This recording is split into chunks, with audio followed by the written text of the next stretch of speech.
Hello and welcome to Listening and Learning from Leaders podcast. I'm your host, Dhreti, and I've started this podcast to provide people with resources about leadership from the perspective of an 11-year-old. When I was getting into leadership, I wasn't able to find many resources, and I'm creating this podcast because I want to help others start up their leadership journey. I'm fairly new into the podcasting field, so I'm super excited, but also a bit nervous. I'm thankful to my awesome guest for coming in and taking out his time on a weekend to do this with me. I'm delighted to present to you my guest, Mr.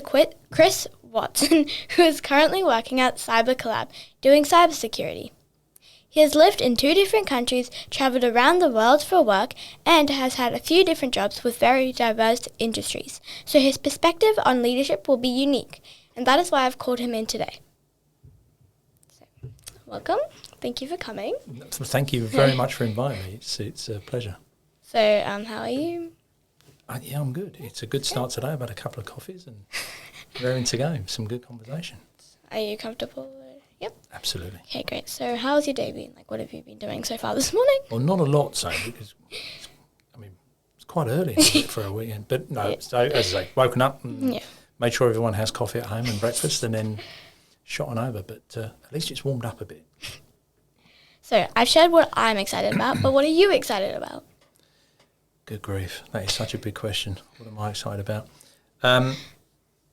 Well, specifically at the moment, you mentioned Cyber Collab, and which is a new business that I've started with a business partner, focusing on cybersecurity.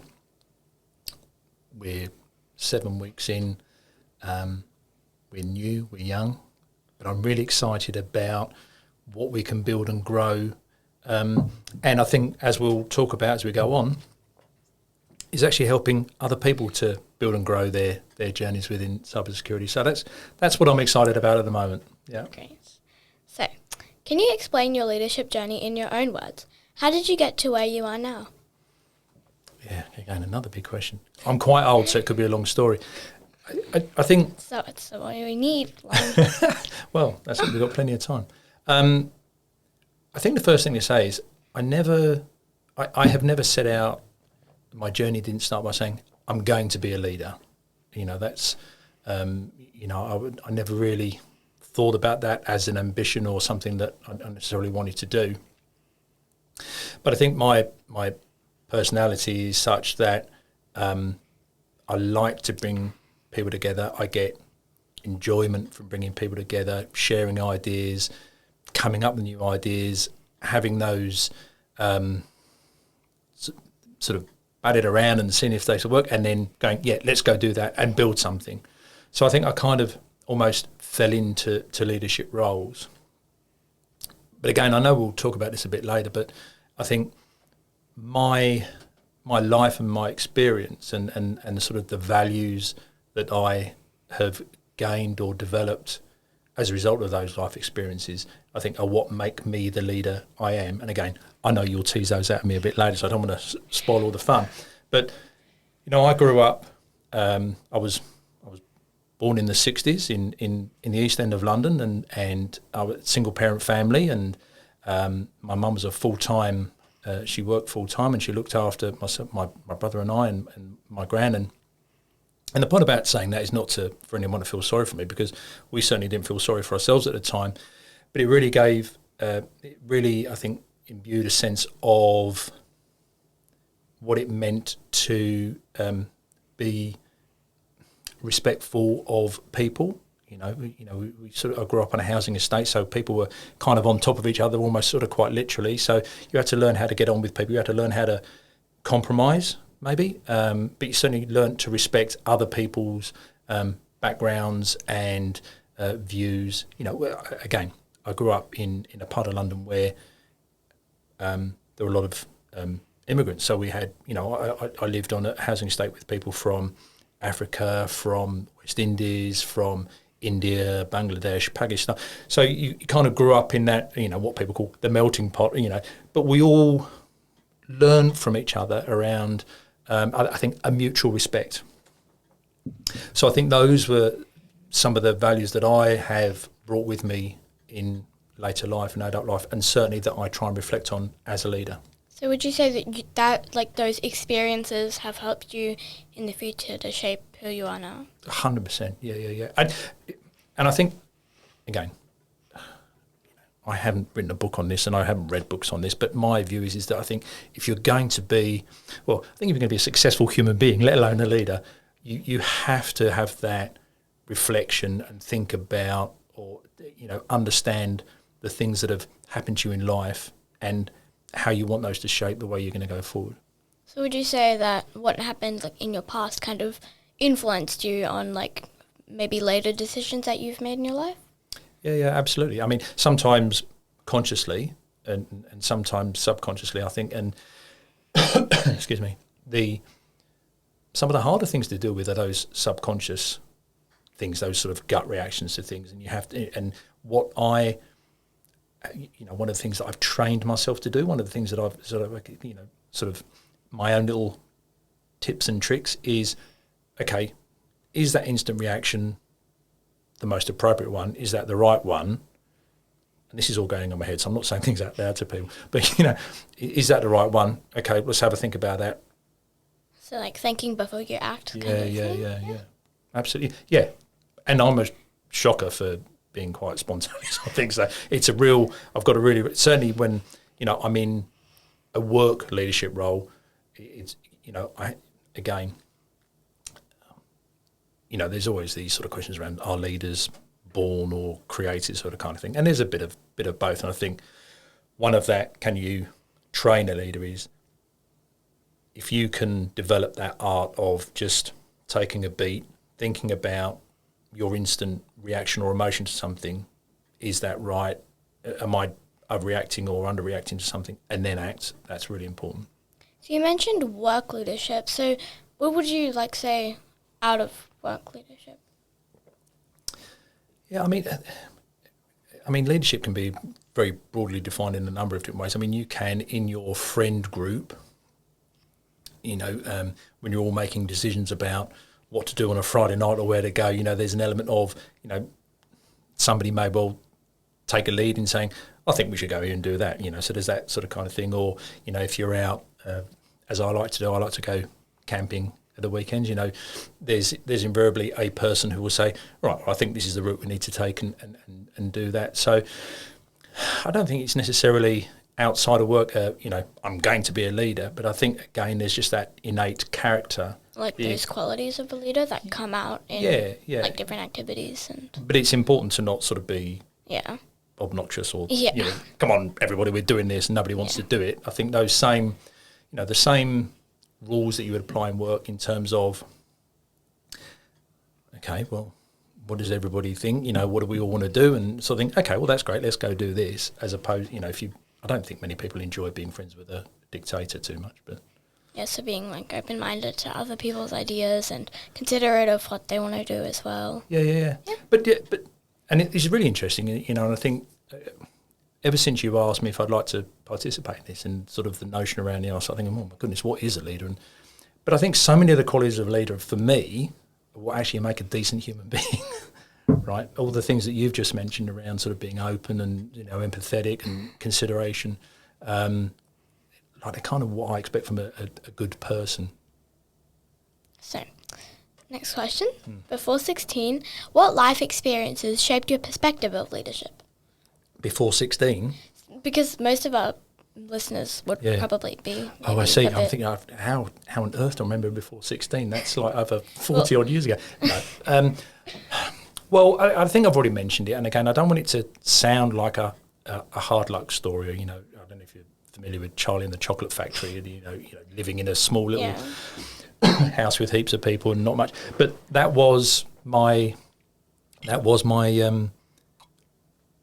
background. That was my childhood. There were, as I mentioned, my mum was a single parent. There was myself, my brother, and my grandmother, who was severely disabled, and we all lived in a bedsit, a one-room apartment unit. And again, it sounds like I'm making it up, but I'm really not. But my mum, my brother, and I, we all slept on a sofa bed, which had to be made up every day. My nan had the only real bed in the apartment. Everything we owned, everything we owned was secondhand. We couldn't afford, but we didn't think, oh my goodness, we're so poor, this is awful. We enjoyed, we enjoyed our surroundings, and we enjoyed our friends, and we enjoyed, I had a loving, caring environment. It was hard at times because, as I say, my mum worked full time and long hours. So I think it was those. So what did I learn from that at pre-16? Well, I had to do a lot myself. So there's an independence that's built up. There's a resilience to things that build up. And I think in life, one of the things that as an individual you can do is, if you can understand and accept that change of any kind is inevitable, nothing is going to stay the same. If you can deal with that and approach change with a positive mindset, then you're setting yourself up for success. Because if you think, oh, this is going to stay the same forever, nothing's ever going to change, and then when it does, you go, oh my goodness, I can't deal with this. Like in life or in work, you're going to struggle. So I think it's that resilience. I think it's that sense of. Would you say open-mindedness? Yeah. Probably. I think. That comes from not being, not having everything, so that you sort of become, you expect, or sort of entitlement around. Oh well, I'm going to get that. Again, I don't want to make it sound like you had to fight for everything, but you just sort of you are very much more grateful for things you do get, because they're quite hard. I remember, again, I don't want us to get into a kind of story about how poor my childhood was, but again, I remember really getting shouted at by my mum because I lost the hood off my coat because it was really expensive, And it's just these little things that stick with you, and going, it's understanding that other people do have different life experiences, may have things harder than you. So, sort of respect and understand what they've gone through to give you what you have. So I think it's that developing the empathy, that empathetic thing, yeah. So did you find anything challenging through your journey, and how did you overcome these challenges? Well, I think sort of back to that sort of change issue. There are always times when something doesn't go quite to plan, and there's a sort of a military truism, which is something like a plan is only as good until when you actually enact it, because something will change and something will go wrong. So you have to be again flexible. You have to be able to react to change, accept change in a positive way. The change may not be great, but if you approach it in a positive way, you can invariably overcome that change. So whenever anything has gone wrong, I've tried to do that. I might have an initial moment of, oh, that's it, the world's gone. But again, take a breath, sit back, okay, what's really happened here? What can I do to affect that? If I can't affect it, then do we need to do something different? So it's just trying to take a methodical approach to the issue or the challenge, and trying to come up with a solution. Yeah. So identifying the problem and coming up with a solution. Yeah. But again, it's one of those things. It's really easy to say, don't panic, but I guess one of those little sort of muscle memory tooltip things that you've got to really teach yourself. And I think it's great in everyday life, let alone as a leader. We just say, okay, yeah, this is pretty bad, but let's just take a breath. Let's think about it. Let's relax. Okay. And very often, having a sleep on it overnight is the best thing. The next morning you go, oh, why didn't I think of that yesterday? Yeah.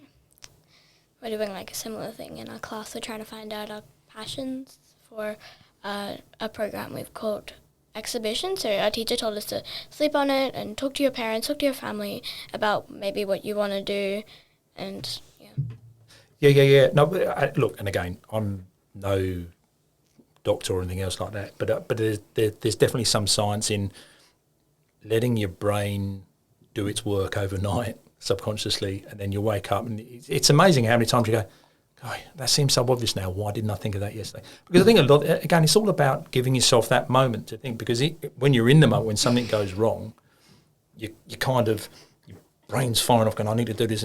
Like, if you're able to give yourself, and it's not always possible, I accept that, but if you can give yourself a moment to step back and go, I just need time to think about this, rather than rushing into something, you're more likely than not to come up with a better solution. So how do you think these challenges shaped you as a leader?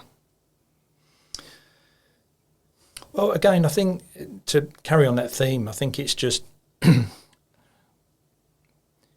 being able to take a breath, to be respectful of others, to sort of provide that environment where the team that you have created, if we talk about it in a work environment, the team that you've created, you trust, and that you respect. I mean, you've presumably brought these people into the business because you think they're good enough to do a job. So actually provide them the opportunity to share their thoughts and ideas. Taking those and then, okay, does that fit with my vision and strategy? Is that something that we can make work? Yep, let's go do that. Yeah, also like not having that closed mindset, like getting rid of your peripheral vision, I think it's called, something like that. Just focusing on one thing instead of like listening to others as well, and listening to understand rather than listening for the sake of it. Yeah. I think also like in teamwork, like I was gonna say, so like combining your ideas as well is like being considerate to the others. Yeah. And you mentioned respect a few times, so I think, would you say that you value that trait? Oh, absolutely. And it seems like an obvious thing to say, but it clearly goes both ways, because I think if I, as a leader, can demonstrate in an actual meaningful way that I respect the views and opinions of person X, not only do I get the value from that because that person is more likely to actually share some great ideas because they feel comfortable, there's no fear of failure, they're not going to get shouted at or made to look silly, but also that person will feel engaged and more inclined to stay with you in your business and help you grow because there's that mutual respect going on. So absolutely, and it's there's a number of different sort of layers to treating people with respect, but I think and there's a real difference between treating people equally as opposed to with equity. So what I mean by that is, everybody is different. Everybody has different views, opinions, capabilities, and to treat everybody equally, to expect everybody to be exactly the same, in my view, is, completely unrealistic. Well, it is, and I think you put, and you can actually sort of have the, you think you're being fair to everybody, treating them equally, and actually some people go, well, I can't do that, So you actually sort of having the opposite effect. Whereas if you recognise the different skills, capabilities, and values that an individual brings, and you treat that person with equity, then you're doing that on a number of different levels. You're going to get so much more out of those individuals, and they will also give you so much more and want to give you so much more. So touching back on that, feeling comfortable in your environment, that also comes with like an element of trust, would you say? Oh, trust is absolutely. Well, look, I always think if you've got somebody as a lead, and I'm sort of talking about this from a leadership point, if I have brought somebody into the business and then I don't trust them, why did I bring them into the business? What is the point of that? You need to. I mean, obviously, there's you need to be able to build that trust, but you need to be able to give that person room to demonstrate, that they're trustworthy as well. If I'm constantly on somebody's shoulder saying, "Oh no, you haven't crossed that T or dotted that I," you need to move. They feel like you don't trust them. Well, that's right, and they feel, well, what's the point in me doing this because he's going to come along and change it anyway? So there's a bit of a there is a bit of a time where you've got to let that individual demonstrate that they can be trusted. But you should always start with an element of trust anyway, because that's why you've brought the person into the business. So on to the next question. What did you find most enjoyable throughout your leadership journey? Again, it sounds like one of those dreadful leadership cliches, but genuinely, the thing that gives me the most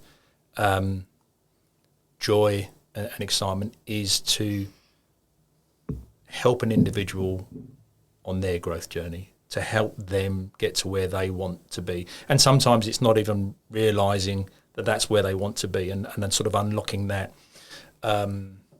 confidence in themselves that, no, you can do this. I trust you. I respect that you can do this. I've seen this in you.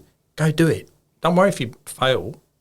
Don't do the same. Don't repeatedly make the same mistake, but go do that. And then you've created somebody who is hopefully, I mean, the game for a leader should be, who's the next leader going to be?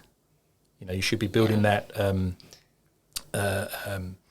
succession plan into it. I want to retire and I want to leave things in good hands. So, you know, that should be part of it. A good leader should be in identifying and helping to grow individuals. And that's the thing that gives me the most satisfaction. Yeah, I think there's a quote that I've heard. I don't know where from. I don't know who said this, but I remember this. So it was something like leaders make leaders. Like something like leaders don't just be leaders, say make leaders. Something along the lines. I get exactly what you're saying, and I think that's absolutely right. Again, well, I mean, my view would be, you know, if you're a leader that doesn't make another leader, you're actually probably a dictator, right? And you're probably not going to be hugely respected. Well, respect, I was going to say liked, but yeah, respected or liked, or I mean, you could be successful, but it will be short term. You know, it's not a long term thing. Yeah. I think in one of our previous conversations, you touched on authenticity. So could you elaborate on that? Well, I think we'll come to sort of what you think my sort of top tips for, you know, sort of takeaways for leaders are. But, and I'm happy to repeat this one, so I don't mind talking about it again now. But I know that the leaders I respect the most and the ones that I want to follow and listen to are the ones that talk with passion, but are genuine and authentic in delivering that. I think if somebody comes to you as a leader and says, I don't know, well, let's give an example around, you know,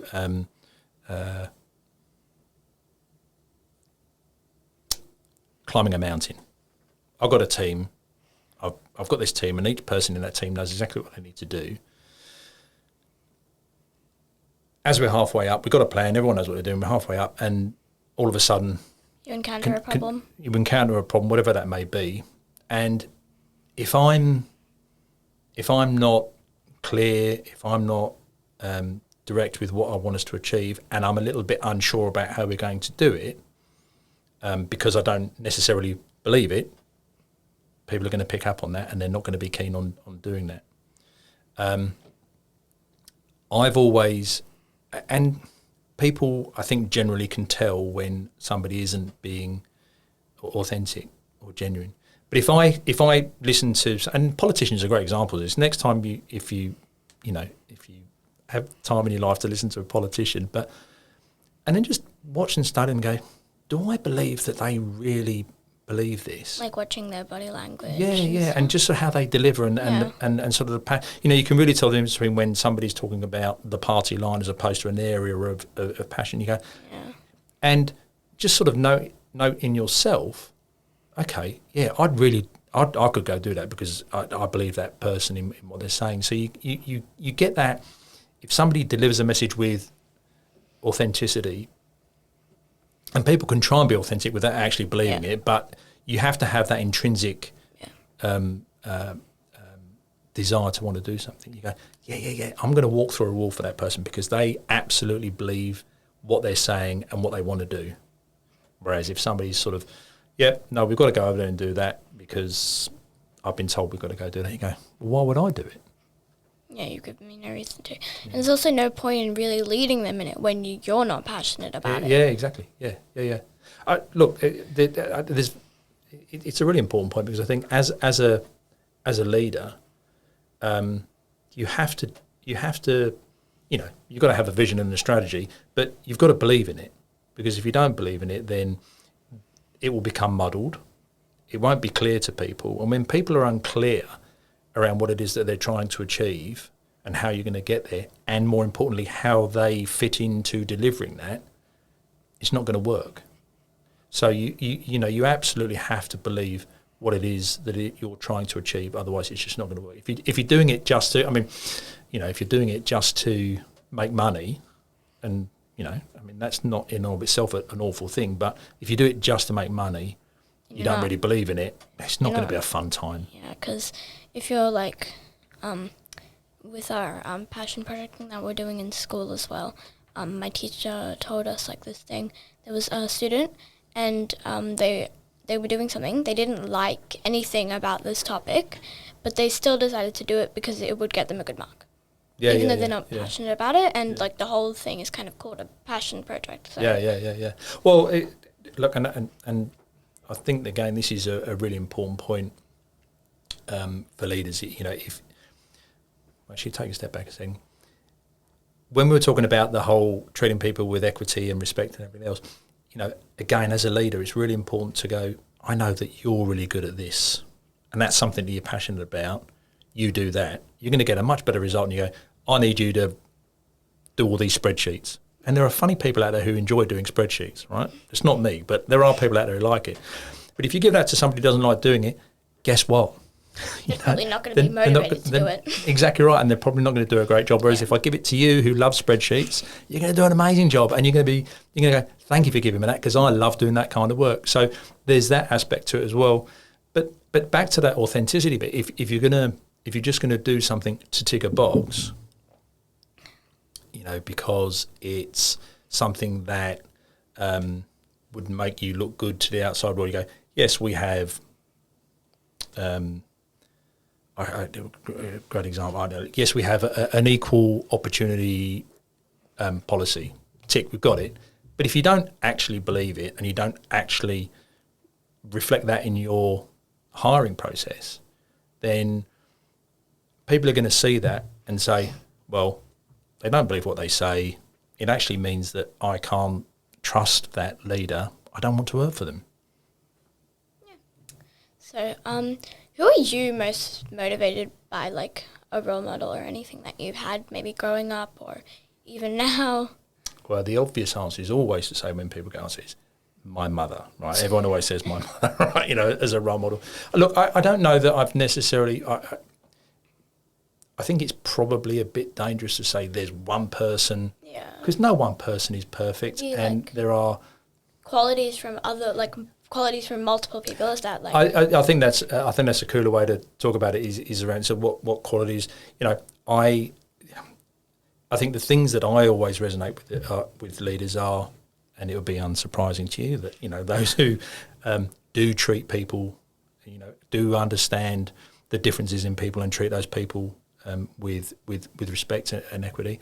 But I've always admired leaders who I may not necessarily, and politicians are a great example of this, I may not necessarily believe in their political views, but I absolutely admire the fact that they have a conviction about that they are passionate about, they genuinely believe that, and that is the argument that they put forward because it's within them. They're not just saying it to type. So it's that authenticity that I admire.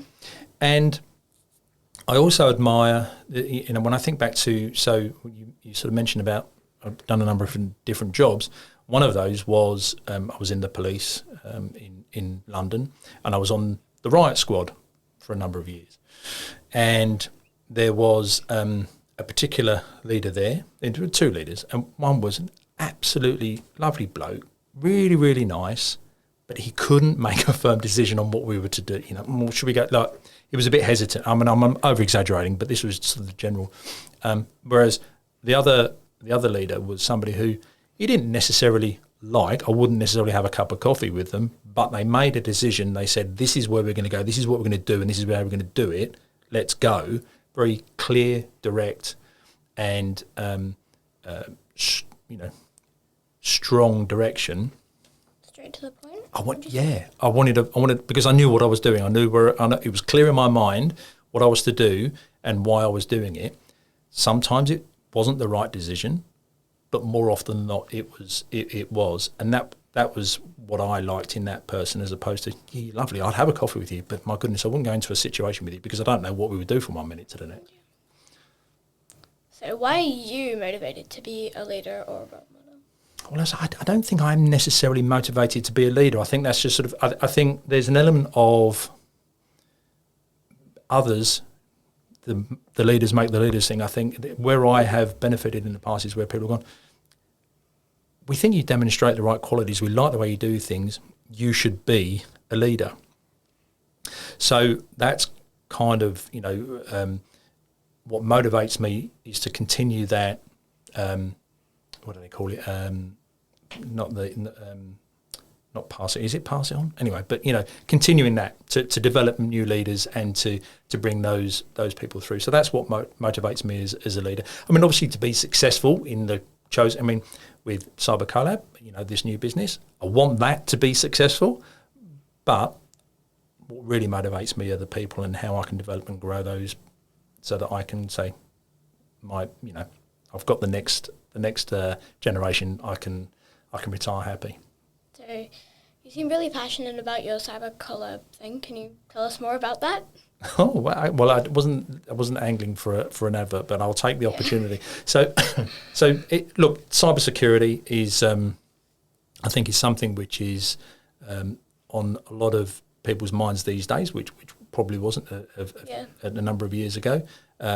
Technology is all around us, information is all around us, and there are some bad people out there. So Cyber Collab, and everything. Scams and people trying to steal your information. So Cyber Collab was set up to help provide education, awareness, and also to help protect and strengthen organisations' defence against that. So that's I think that's a really good thing. And part of that is I'm a really passionate advocate for education, particularly at the high school level, for people to understand what we mean by cybersecurity or information security. There's a lot around online safety. That's really, really important. That's really, really good. But we also need to start talking about things like, what is a good password and why you shouldn't share it with your friends because you want to play on Roblox or Minecraft or whatever. Yeah, and I think cybersecurity from an educational point of view is quite important, and in school as well. Like, we do learn about like all these like phishing and stuff that. Yeah. We do stuff on that. Oh, that's good. Okay. In school, so because like everyone these days has like iPads or phones and stuff, so I think it's quite important to learn about this. Yeah, brilliant. Yeah. Great that Thank you for letting me tell you about it. It's great that you're passionate about it because I think it's important to learn about what everyone's passionate about as well. Yeah, absolutely. Do you have a key takeaway for our listeners? Yeah, so there's a couple of things which I've mentioned before, and I think, and again, I know the typical thing is to say 3 things because people they consume information in 3s, but I'm going to say 4 because I like to be different. So I think that the first thing is, as a leader, never assume that you're the smartest person in the room. I think you're setting yourself up for failure if you do that. Again, as I've mentioned before, you've brought these people on, you've employed these people because you think they're smart. So give them the opportunity to demonstrate they're smart, and you'll come up with a better idea. And also, in doing that, you're creating that no fear of failure, that sort of communicative, collaborative environment where you're going to get much better ideas. You just are. Treat people, as I've mentioned, it's really, really important, so I don't mind saying it again. Treat people with respect and equity. Understand that everybody's different and have different things to offer, whether that's in your friendship group or whether that's at work. It's really important. You might have a friend who doesn't particularly enjoy, catching up in big groups or whatever. So understanding that and then being able to engage with that person in the way that they will respond best is really, really important. That notion of, whatever you do, whatever instructions or strategy or objectives you set everyone, they need to be clear, they need to be understood, and they need to be sort of direct so that people understand what it is that you're trying to achieve, how you're going to do it, and what my role is in delivering that and why that's important. And finally, and perhaps unsurprisingly, most importantly, is you need to be authentic in your leadership style, in the message that you give. Because if you don't really believe it, people will sense it and they won't follow you. So, what are the most valuable leadership traits in your view, and why? I feel like you're going to say 4 again. Well, I think it's those 4 really. I think it's absolutely those 4. You can't. I don't think you can be. So you can be an effective leader, but for a very short time if you don't do those things. Yeah. Because you won't engage people. People won't respect your leadership. And they'll become like disinterested as well. Exactly right. They'll become disinterested. They'll think, well, why am I here? Because they don't care about me, or they always overrule what I say, So, if you want to take that dictatorial route, you can do it, but you won't last very long. So thank you very much for joining me today. I hope you had a great time. No, thank you. No, and can I just say, and I know, and I really don't mean this to be like you don't owe me money or anything else like that. So, but can I just say, when you're talking about leadership, you're a young person. You're not even in high school yet. And what I think is absolutely fabulous is that you have recognised an issue. You've said, do you know what? There's really very little out there for us as young students to understand and learn about leadership, something which is important to me. You've thought about how, okay, what do I do to solve this? And you've gone out and you've reached out through various networks, you've connected with different people, and you've sort of explained what it is that you want to do, why it's important to you, and will they help? And here I am, right? And I just think that's absolutely fabulous. And that is a true illustration of what leadership should be about. So well done. Brilliant. Thank you very much. Thank you for inviting me. I had a great time. It's a great learning opportunity as well. I really enjoyed that. Thank you so much for joining us today. No, thank you again. Thank you for inviting me.